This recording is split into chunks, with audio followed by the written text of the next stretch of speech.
What's up, everyone? Welcome to the Surfside PPC YouTube channel.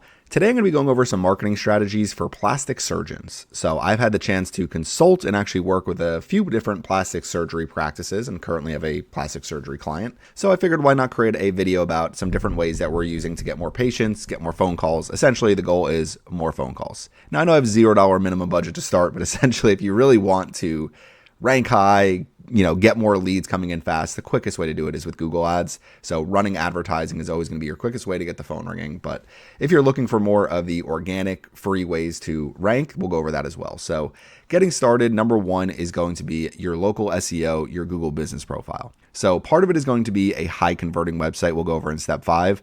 I always say it's important on your website to have information about the different types of procedures that you provide. This is a really good example of it. They have all of the different procedures here that they provide. There are a ton of different ones they provide here, and this is a very SEO friendly website. It was ranking on the first page when I searched for plastic surgery, Bridgewater, New Jersey. So this was on the first page for my result. So essentially what you're seeing is build out all of these pages is going to be really useful, but also when it comes to your actual Google business profile, make sure you set your primary category either to plastic surgeon or cosmetic surgeon, whichever makes more sense. And then if you do have non-surgical treatments, make sure you have all of those listed as well as your secondary categories.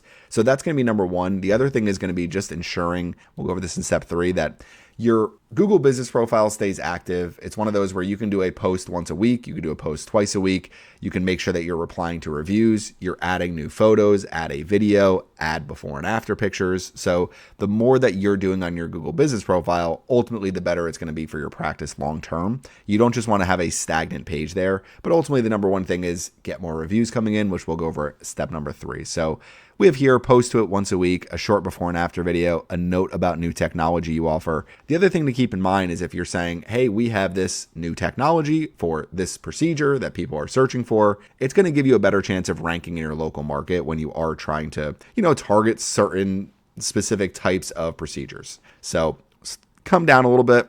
It says patients searching for plastic surgeon almost always start with the map hack. This is your map hack. So I'm actually in the actual places section, but usually what you're going to see when you're doing a search is, and we click through a few of these. So plastic surgery, Bridgewater, New Jersey, number one thing was an ad, and then we get the 3-pack of the map hack. So kind of interesting, one with only 2 reviews ranks so high, while something with 243 is a little bit lower, but maybe it's because it's more dermatology based. Don't really always understand Google. And then we see some of the things that are ranking here. And this is where I opened up the Dr. Brian Glatt page, which we showed here. So next one is going to be Google Ads. So I'm obviously a huge fan of Google Ads because I run Google Ads. So you might think like, okay, this is a waste of money. This is a waste of everything. But it's one of those where for plastic surgeons, it's not ultra competitive as much as you think it'd be.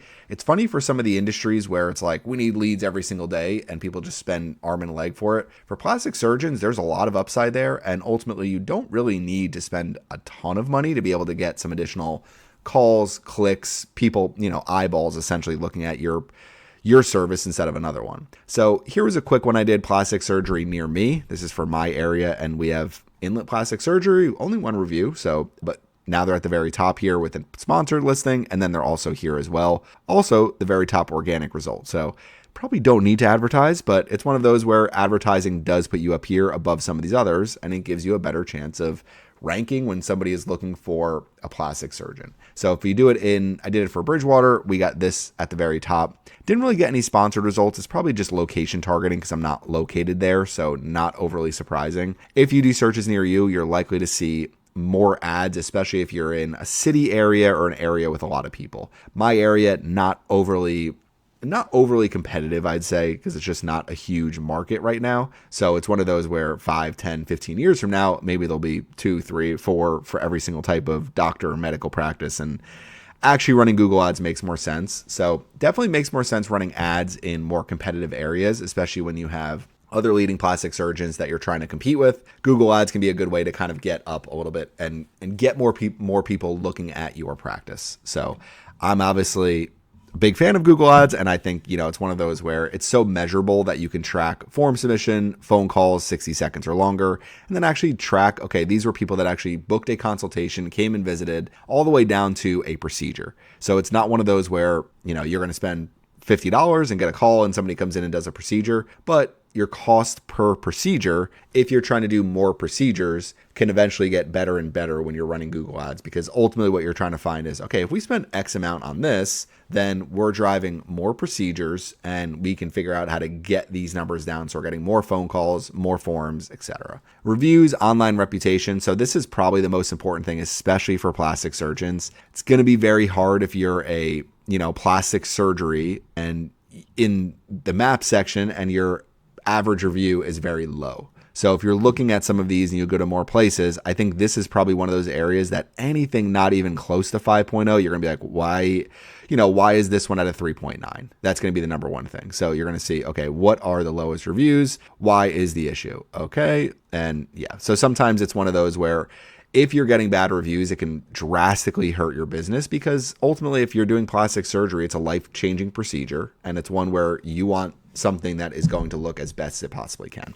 This brings us to number 4, is going to be before and after content. Before I get there, building review generation into your workflow. I think most companies are starting to do this anyway, but there are tools, Bird Eye, Podium, Weave, they mentioned here. If you have people that come in happy, good customers, you do a before and after picture, one of the quick things, just, hey, you don't mind leaving us a review on Google. It really helps us out. It could be that simple. And most people, if they have a good experience with you, have no problem doing that. And you can see here, practices with 4.8 stars and 200 reviews, convert paid traffic noticeably higher than practices with 4.2 and 40, even while everything else is equal. So it is one of those things that, you could have the best advertiser in the world. You can't cover up the fact that if people are leaving a lot of bad reviews for a practice, it's going to hurt your overall conversion rate. So not always the easiest thing, but it is one of those where making sure that you're providing great service and then getting reviews from your clients is really important. Before and after galleries plus educational content. So I found a ton of examples of these. This was the one that was actually running ads. So I went in there,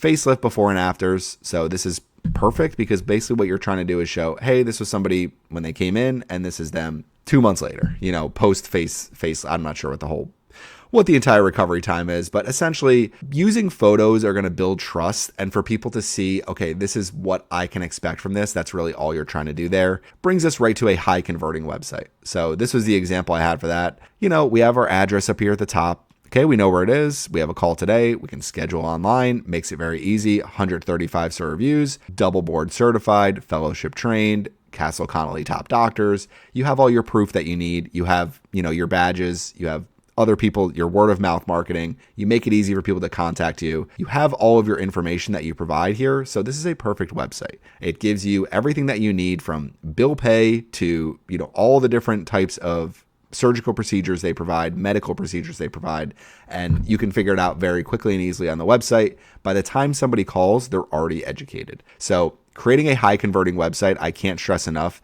how important that is for driving more phone calls, driving more scheduled consultations, and getting people in the door. So the other thing is financing. So plastic surgery procedures are out of pocket. So financing is an important factor. Making sure there's not these hindrances for, okay, we're trying to get this client. Why can't we get them? Last but not least, paid social and video. I think just basically a combination of doing content, paid content, social content, and video content. So this is one here, a campaign focused on a mommy makeover with creative built specifically for that audience will outperform a generic premier plastic surgery and city campaign. Basically what it's saying is through meta ads, you could say, okay, we're going to create 5 videos about mommy makeover procedures that we do, or 5 examples of it, or talk to actual customers or patients and basically put together video and put it out on YouTube, Facebook, Instagram, all of these different channels. It's going to help build trust. I think by creating more content and using paid advertising to say, hey, we're going to put some money behind some of these videos, so we're actually reaching more people. It's a very common, it's basically a sort of user-generated content where you're saying, we're going to take a real experience from somebody that came into our practice and got plastic surgery and have them talk about it.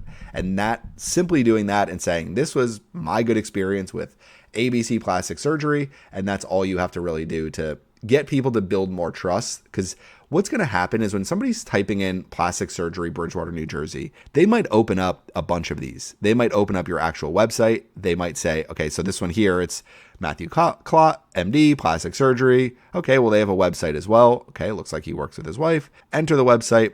and it looks like they do a couple different things. So now we have plastic surgery, accepting new patients. Let's see it, this insurance they provide, and they don't really have any reviews here. So that'd be the number one thing is like, where are the reviews? We come in here, Somerset Cosmetic and Reconstructive Surgery, Expert Care, Precise Hands. So the main thing that you're going to see is when you're looking at like an about page, people are really going to be interested in like, who is doing my plastic surgery? Who is providing this? What are the reviews? So reviews look really good. People are going to be, pre and post-op photos. People are going to be looking at testimonials. People are going to be looking at. So they have everything here on their website that you really need. So don't really need to make too many changes. You've already put yourself out there in a good way. The last but not least would be basically a page that says, okay, this is why he is one of the best surgeons in the area, and here's why you'd want to go with us. So really it, but this pretty much has everything you need. So to me, a combination of a high converting website, getting really good reviews and monitoring your reputation management, definitely important for a plastic surgery practice, before and after content on that high converting website to go along with paid social and video content, written content. You can create blog posts and it's not going to hurt your overall rankings, results. I don't know how many people are sitting and reading blog posts, but if you write about, here is the process for this. Here is when you need a cosmetic surgery. Those types of blog posts can be useful for people just who are like, how do I know when I actually need this service? Local SEO and Google Business Profile, that's what people are essentially going to see first. So when you're doing a search like this, very first thing is usually going to be Google Business Profiles. These are your way of building trust quickly, and running additional Google ads and basically doing everything else is a really important place for your plastic surgery if you are looking to grow. This says list looks like a lot. Pick one or two, address the biggest gap in your practice right now. Execute them consistently for 60 to 90 days. I would say this is where having a marketing partner can be useful, because some people try to do all of this themselves and then they go, I'm not sure why I'm not ranking well and why my leads are down and why I'm just not seeing what I used to see. And sometimes what it is just increased competition in the marketplace. It's Google showing more ads than they ever have. And sometimes if you are the plastic surgeon that is further down this page, associates in plastic surgery down here in Warren, and it might be like, okay, we're trying to get ourselves up a little bit higher and improve, and these are kind of the starting places you would want. Do you have a high converting website? Do you have before and after content listed on your website? Are you replying to reviews? Are you actively trying to get reviews from your current patients? Are you running any type of advertising? Then after you're running some Google ads, you can try to run some meta ads, some YouTube, and even with small budgets, you can run ads to reach your local market for a procedure that might be something somebody's planning on 6 months from now. People may start talking about these things 3 to 6 months, before they actually do the procedure. So the research process is going to be a long period of time. This is where marketing comes in and building trust comes in, and being able to get people that are ready to book from the moment they call you. So this is a plastic surgery marketing video. If you have any questions about this, please leave them in the comments section. Thanks for watching my video today, and make sure you subscribe to the Surfside PPC YouTube channel.